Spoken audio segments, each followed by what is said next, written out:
គ្នាមកលេង skin care មុនចូលគេងកុំអីចេញវីដេអូតាំងពីយូរទាំងអស់គ្នាដោយសារតែទូរស័ព្ទខ្ញុំវាពេញ memory គាត់ណែចាប់ផ្ដើមធ្វើវីដេអូភ្លាមធ្លាក់ខ្លួនណែ memory បដ ாய் ពិតជាកំសត់មែន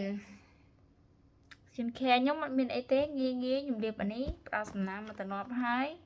ដាក់ retinol មួយបញ្ចប់មកនេះចប់បាត់ហើយ3មុខនេះខ្ញុំមានលក់ធម្មតាតម្លៃ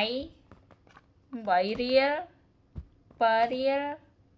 4រៀលជាងតែប៉ុណ្ណឹងអានេះ6រៀលជាងអានេះ4រៀលជាងអានេះ8រៀលចាវីដេអូខ្ញុំមានតែប៉ុណ្ណឹងទេបើអ្នកទាំងអស់គ្នាចង់ស្អាតអាសាឆាប់ងូតទឹកពីប្រឡប់តិចកុំចាំម៉ោង10ម៉ោង10ដូចខ្ញុំចាំលាប skin care អត់ទេលាបវាយើងលាបពីល្ងាចមកវាធ្វើឲ្យ skin care យើងកាន់តែមានប្រសិទ្ធភាពបើចង់ស្អាតត្រូវតែព្យាយាម